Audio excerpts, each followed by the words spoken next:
Friends, welcome back to our channel మా ఇంటి రుచులు. నేను మీ స్మార్ట్ విజయ. ఈ రోజు నేను చేసి చూపించబోయే స్పెషల్ ఏంటంటే ప్రాన్స్ పులావ్ అయితే చేస్తానండి. ప్రాన్స్ పులావ్కి కావాల్సిన పదార్థాలు, తయారు విధానం ఎలాగో చూపిస్తాను. ప్రాన్స్ పులావ్కి కావాల్సిన పదార్థాలు 2.5 గ్లాసులు రైస్ని అయితే తీసుకున్నానండి. 2.5 గ్లాసులు రైస్ తీసుకుని 1 గంట ముందు అయితే నానబెట్టుకున్నాను.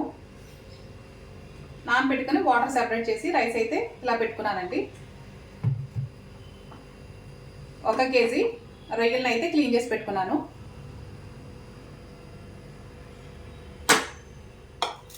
సన్నగా పొడవుగా కట్ చేసుకున్న 1 ఉల్లిపాయ, 4-5 పచ్చిమిర్చి, 2 టమాటాలు, 1 కట్ట కొత్తిమీర, కొద్దిగా పుదీనా, కొంచెం కరివేపాకు, ఇవి whole garam masala, 1/2 teaspoon పసుపు, 2 స్పూన్లు కారం, రుచికి సరిపడా ఉప్పు, తగినంత ఆయిల్. కావాల్సిన పదార్థాలు అయితే చూసాం కదండి. ఇప్పుడు తయారీ విధానం ఎలాగో చూపిస్తాను. ముందుగా స్టవ్ వెలిగించుకుని 1 గిన్నెని అయితే పెట్టేసుకుందాము. ఇలా గిన్నెని పెట్టుకున్న తర్వాత 4-5 స్పూన్లు ఆయిల్ అయితే పడుతుందండి. ఇప్పుడు ఆయిల్ కూడా వేసుకుందాము. ఆయిల్ అయితే వేడైపోయిందండి. ఇప్పుడు హోల్ గరం మసాలా సరుకులు వేసుకుని వేయించుకుందాము. ఇవి ఒక 2-3 నిమిషాలు వేయించుకుంటే సరిపోతుంది. ఇలా వేగిన తర్వాత ఉల్లిపాయలు వేసుకుందాము.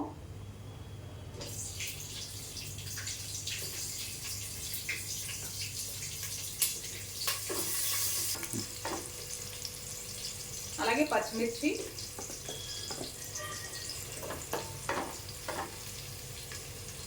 టమాటాలు, కరివేపాకు కూడా వేసుకుని మరొక 2-3 నిమిషాలు అయితే బాగా వేగించుకోవాలి. ఇలా వేగిన తర్వాత 1 స్పూన్ అల్లం వెల్లుల్లి పేస్ట్ అయితే వేసుకుందాము. ఇది కూడా ఒక 2 నిమిషాలు వేగాలి. ఇలా వేగిన తర్వాత ముందుగా శుభ్రం చేసి పెట్టుకున్న రొయ్యలను అయితే వేస్తున్నాను.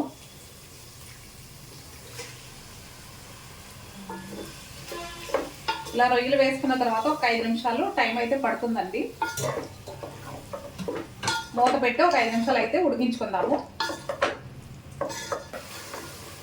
ఇలా వేగుతున్నప్పుడు ఒక 1/2 టీ స్పూన్ పసుపు అయితే వేసుకుందాము.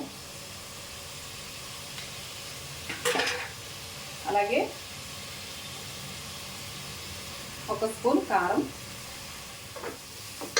ఇప్పుడు రుచికి సరిపడా ఉప్పు కూడా వేసుకుందాము.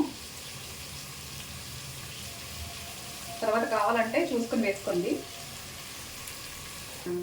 రుచికి సరిపడా ఉప్పు వేసుకున్నాం కదండి.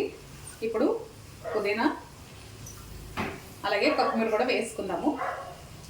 వేసుకుని మరొక 2-3 నిమిషాలు బాగా వేగనివ్వాలి. మనకి ఇలా బాగా వేగిపోయిన తర్వాత ముందుగా నానబెట్టుకున్న రైస్ని అయితే వేసేసుకుందాము. 2.5 గ్లాసులు అయితే రైస్ తీసుకున్నానని చెప్పాను కదండి. దీనికి మనం 5 గ్లాసులు వాటర్ అయితే వేసుకోవాలి. రైస్ వేసుకొని ఒకసారి ఇలా కలుపుకుందాము. కలుపుకొని ఒక 2 నిమిషాలు అయితే మూత పెట్టి అలా వదిలేసుకుందామండి. ఇప్పుడు వాటర్ అయితే వేస్తున్నానండి.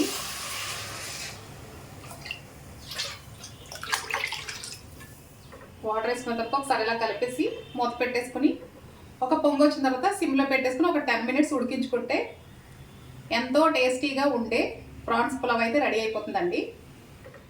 10 నిమిషాలు అయితే అయిపోయిందండి. పులావ్, రొయ్యల పులావ్ రెడీ అయిపోయింది లేదో ఒకసారి మూత తీసి అయితే చూపిస్తాను.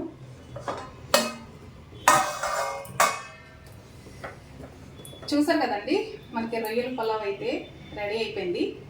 మీకు ఒక బౌల్లోకి అయితే తీసి చూపిస్తాను. సింపుల్ అండ్ టేస్టీ రొయ్యల పులావ్ అయితే రెడీ అయిపోయిందండి.